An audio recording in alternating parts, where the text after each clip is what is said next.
After months of revision, late nights and weekends spent in the library, it's time to find out if I'll be progressing into my third year. Balancing medical school with YouTube, friends and keeping fit has been challenging to say the least, but let's see if it was worth it.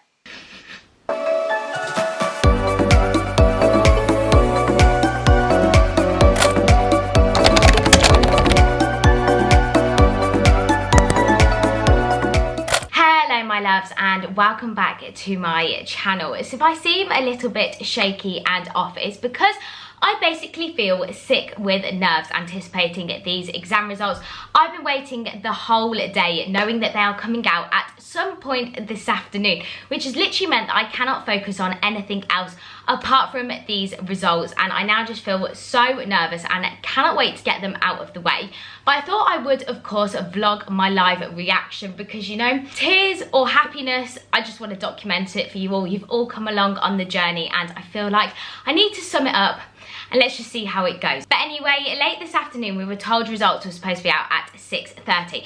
It's now 6:38 and we have no sign of the results. So I'm really hoping once I've done this little intro and explained what is going on, we're going to have a nice little email saying nice little things and it's all going to be fine, touch wood. Wish me good luck. Please make sure you do give this video a big thumbs up, and if you haven't already come along on the journey and subscribed, make sure you click that little button now because there is literally something for everyone here on this channel, from my medicine journey, fashion, lifestyle, uni content. You do not want to miss out on anything, so just click that little button now. For those of you who have come along for my exam season, you will know it's been a right old marathon and very, very challenging at times, but these exams will be the very end of my pre-clinical years. So at Birmingham we have the first 2 years which are very lecture heavy and more like basic science knowledge, and then the next 3 years will be way more hospital placements and a lot more clinical content, which I am so excited about. But we've just got to get through this very last push because we had half of my exams in January which are all out of the way, and then the rest of them at the end of the year. Feel free to skip this bit if you don't care, but I'm quickly going to say the exact exams that I sat so that my results make sense. But we basically had 2 big papers for all of my main modules, which this term were the reproductive system, the brain, cancer, and my non-science one, which was doctors, patients in society. And for this, the first paper was the short answer questions, and these are kind of like 10 mark roughly questions that you need to answer, and it is quite a lot of writing, and that's probably one of my least favourite papers. And then the second one is a multiple choice, and they're both really long exams. They're like 3 hours long because there's just so much content to test us on. And then we also had 2 big anatomy exams, which if anyone knows, anatomy has literally been the bane of my life since starting medical school. I ended up finding a way that kind of worked for me, hopefully. I mean, oh, I just want to get these results done now. Then we had 1 paper for community-based medicine module, which is basically our GP placement, but that is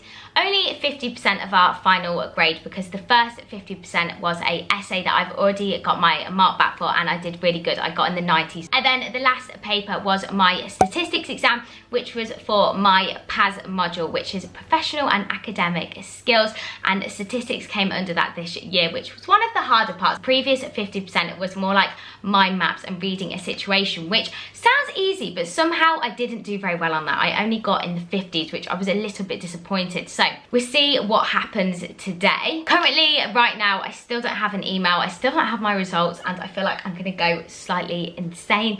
But the next time you see me, the email will be here, and I will be telling you how it's gone. 3 hours later. It is 8:10, but we have literally just had an email saying that exam results are out. I can't even talk because I'm literally so nervous about this. I've grabbed my laptop and I'm gonna have a little flick through first to see what everything is, because basically we need above 50 in pretty much everything to pass. And then the way they do it, it also tells you whether you're progressing into the next year as well. So click the little button for results. Oh my god. That took me so long to work out. Guys, I don't even want to say whether I've passed everything because I'm so unsure. There's so many details. There are literally so many little boxes to read. Did I pass everything? I literally passed. I've passed. I've passed. I've passed. Guys, we did it. We did it. We did it. We did it. I did it. I was so nervous. I don't even care. Like, I literally don't even care what I got. I just wanted to pass. Am I crying? I think I just found these exams so hard, and they were my first in-person exams, and I put so much pressure on myself, and I really didn't think I could do it, but we've done it. I need to stop crying. Oh my god, I passed everything. Oh, right. The first one is basic life support, and I don't get a result for that, but that is fine. Anything with no result is done externally, so you won't get a result for it. And then for my community-based medicine, like I said, my essay pro forma, I got 92 in, and then the exam I got 79, so I'm over the moon. Then my main modules, I got 63 overall, which I guess isn't the best score in the world. But you know what? For my first in-person exams, anything with a pass I'm happy with, because they were so weird. I was so nervous. I really wasn't sure how to revise. So I got 60.5 for my brain and behaviour module, 62.7 for cancer, 63.2 for my reproductive system, and 65 for decision making. Then for my professional and academic skills module, it gave us an overall score for my statistics module, and then also the one that I was saying in January, and I got 70 overall with that. And then my personal interest project, which was this basically huge essay that I had to write on nutrition, I got 75, and I'm over the moon with that, because it was something that I was really passionate about, and I'm not the best writer in the world, so I am so happy with that. And then in regional anatomy, I got 62 overall, which again, I know for some of you these results are going to seem really, really low, and to be honest, they are my lowest results to date,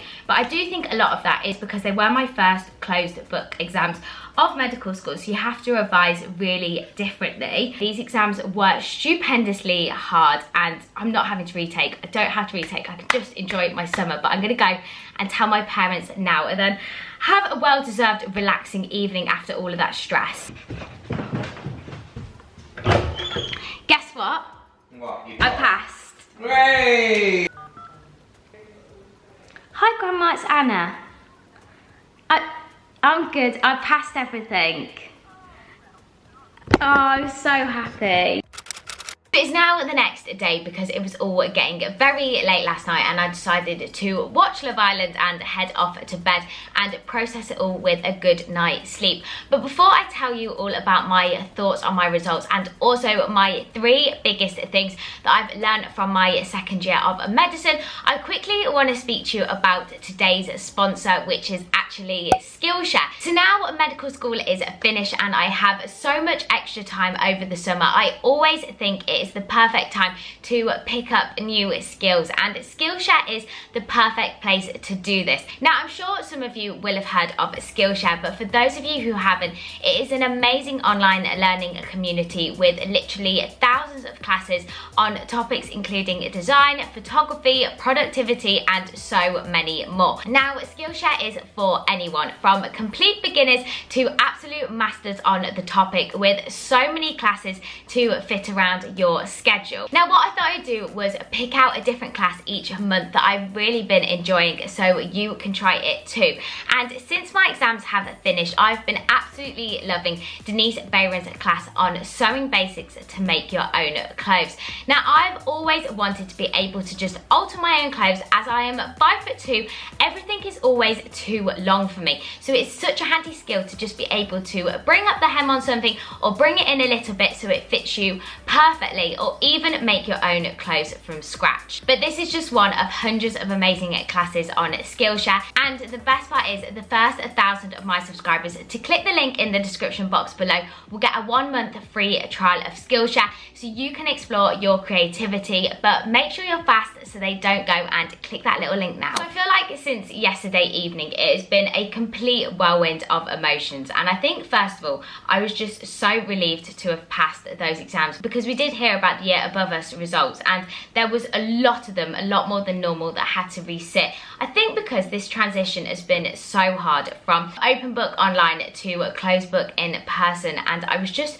so nervous about having to resit. But then after that had sunk in, I couldn't help but feel a little bit disappointed in my results, especially in my main modules, because I think they are some of the lowest results I've had in such a long time. But then I have to remind myself there were so many different things going on this time, and also these are literally such hard exams. University exams are so different to A levels, and 63 is still a really strong, good grade, and I need to be happy of it and proud of what I did, because I really wasn't sure what to expect with these exams. And to be honest, I've learned a lot, and that is the most important thing. I've passed. A pass is a pass, and also what I'm going to take forward and learn from this year. Now, the first biggest thing that I've learned from second year is going to seem very controversial. However, for me, it is really important going into third year, and that is the whole little and often thing. I'm not sure this method works for me at all, because what I was doing was an hour of Anki every single day. And instead of actually learning the content in a good way, I feel like I was just getting really burnt out with revising before I'd actually even properly started. Because at Birmingham we have two really big sets of exams in January and then also at the end of the year.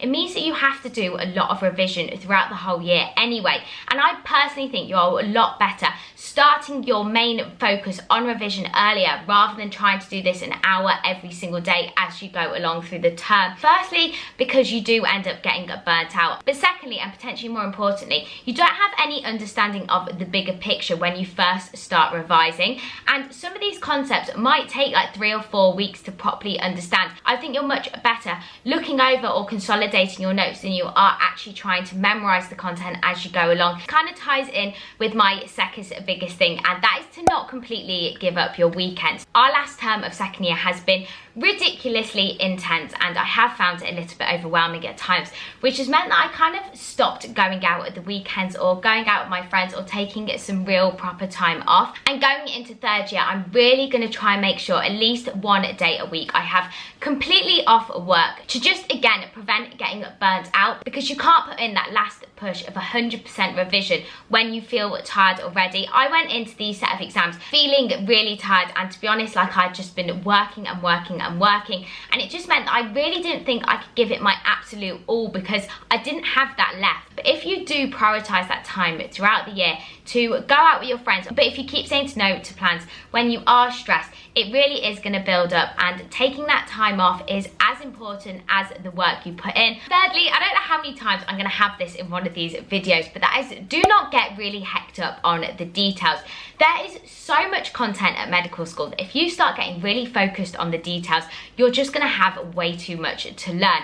Now, I personally find this really hard because I'm a perfectionist and I just love learning details. However, you just will not get tested on them, and it is a complete waste of your time. And you're much better picking, say, 2, 3 or 4 main points from each lecture than trying to learn in complete detail every single slide, because this is just going to add up and up and up, and you're going to end up with a crazy amount of content which is impossible for anyone to learn. So those are the biggest things that I learned from my second year, and I really hope they helped you, and also I need to start taking my own advice as well. Good luck, absolutely anyone who has exam results coming out soon. I have my fingers and toes crossed for you, and make sure you remember, no matter what, you did your best. You should be so proud of yourselves, and I'm sending all the best of luck in the world. If you did find the video helpful, please make sure to give it a big thumbs up. But anyway, have an amazing rest of your week, and I'll see you all so soon. Bye!